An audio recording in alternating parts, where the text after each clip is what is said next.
এখনকার মানুষ যেন কেমন হয়েছে, দান করতে চায় না।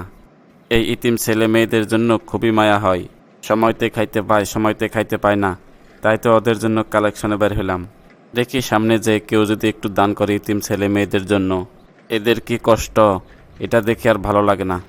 একটু তাড়াতাড়ি হাঁটি। আসসালামু আলাইকুম ভাইজান, ভালো আছেন? ওয়ালাইকুম আসসালাম। হ্যাঁ ভাই, ভালো আছি। আপনি কেমন আছেন? কি বলবেন ভাই, একটু তাড়াতাড়ি বলেন। একটা বাড়ি কিনবো, সেটা দেখার জন্য যাইতেছি। যাইক, একজন কাজের মানুষের সাথে দেখা হয়েছে, সে নিশ্চয় বড় কিছু দান করবে। ভাই, আমরা আসছিলাম একটি ইতিমখানার কিছু কালেকশনের জন্য, আপনি যদি কিছু দিতেন। ও আচ্ছা ভাই, তা কয় লাখ টাকা দিতে হইব? টাকা আমি সাথে রাখি না ভাই, আমার বিকাশ আছে তো ওখানেই রাখি। তা ভাই, আপনাদের এতিমখানাটা কোন দিকে? ভাই, নদীর দলংয়ের সাথে যে ইতিমখানা আছে ওটাই আমাদের। কি বলেন ভাই, ওটা তো তেমন কোনো ঘর নাই, ছাপড়া ঘর মাত্র। ওখানে কিভাবে থাকে তারা? হ্যাঁ ভাই, ওই জন্যই তো আপনাদের কাছে আসা। ভাই আপনি এক কাজ করেন, ওই এতিমখানায় যত ঘর আছে সবগুলো আপনি আজকে ভাঙার ব্যবস্থা করেন। কি বলেন ভাই, ঘর ভাঙলে তাহলে তারা থাকবে কোথায়? আরে ভাই, আপনি ওটা নিয়ে কোনো চিন্তা করবেন না, আমি কালকের ভিতরে বিল্ডিং তৈরি করে ফেলবো। মানে ভাই, কালকের ভিতরে কাজ শুরু করবো তার মানে?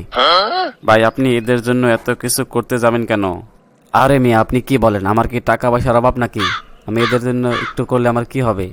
আর যতদিন বিল্ডিং এর কাজ শেষ না হবে ততদিন তারা আমার বাগান বাড়িতে থাকবে। ভাই, আপনি এদের জন্য এত কিছু করবেন? সত্যি আপনি অনেক ভালো মানুষ ভাই।